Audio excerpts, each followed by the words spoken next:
Bone Crushers trainer Frank Ritchie joins us. Good morning to you, Frank. We might as well reminisce a little bit. What do you remember of that day when Bone Crushers scored that Group 2? Yeah, I remember it seems much more than 3 decades or 4 decades or whatever it is, Jason. It's obviously a long time ago. Nonetheless, it was his first stakes win, and we'd gone to Christchurch for the 1,000 guineas down there, and 2,000 guineas, and he'd had a bit of an injury before that, and his work was held up, so he needed that run, and he came up and beat that Living Classic, as it was called. Well, it's called that now. It was the first of his good run of form throughout his 3-year-old career. And of course, fabled story following that Bone Crusher, very much in racing law in New Zealand. Speaking about a runner of key significance that you have at Trentham today, Fiscal Fantasy, just how happy have you been with her preparation?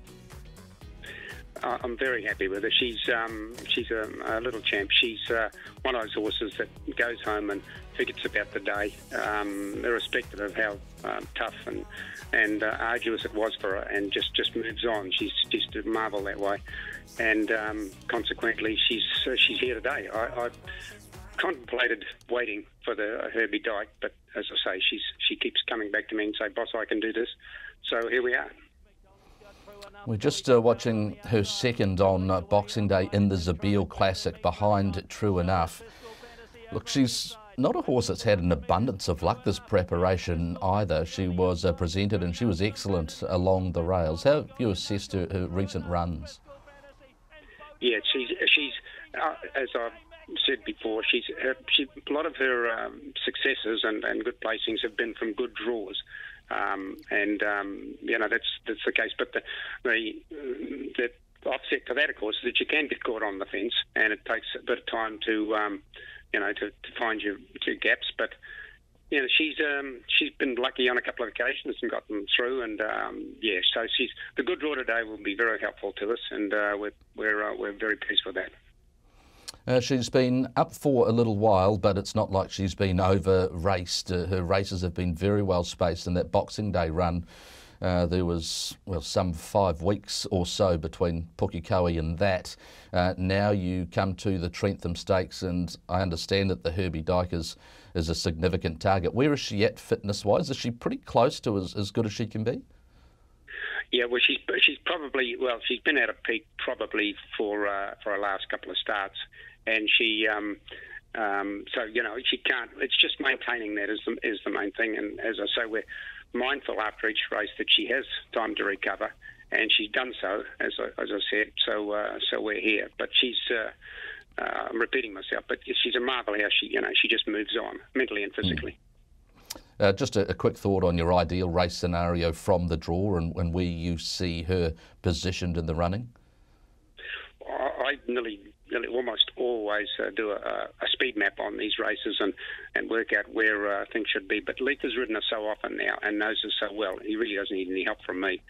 If he'd seen me ride as a jockey, he doesn't want it anyway. We'll leave the job to him. And but a quick look, I would like to think we're inside the one-off or possibly on the fence within the first 4 or 5 runners there. Dawn Patrol is a horse that's worth talking about, given the performance in the railway. What did you make of it? I was very happy with the run. I was delighted with the ride. We'd been riding him back a couple of times to try and get him from wide draws to settle, but the good draw obviously dictated this. We changed the rules, and we were a bit frightened, but by doing so, by giving a kick from the gates, that he might over-race. But it's a railway, and of course they go quick all the way, and so he didn't do that, and I thought he went terrific. Johnson said to me on the corner he thought that he was a chance. He never thought he would beat Julius. He said he was just too good, but he thought he could have run second. When he went to move through on the fence, Speedy Meaty moved off a bit, but then he rolled back on, and he had to ease again and come around him. It may not have cost him second either, but it probably cost him third.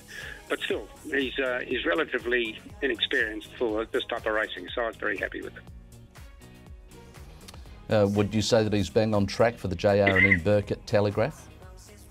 Yes, I flew down this morning, but I went to the track and galloped him before I left, and he galloped. Well, pardon me, sorry. He galloped very well this morning, so we're happy, and we'll be bringing him down here early in the week and staying at. Oh, I'm sorry about this. Come here. And staying at Levin, where we go to the beach. He loves a bit of beach work, and we'll go from there. Excellent. Hey, Frank, we'll let you grab a glass of water. All the best today with Fiscal Fantasy. We look forward to tracking Dawn Patrol as well with a view to the Telegraph. Frank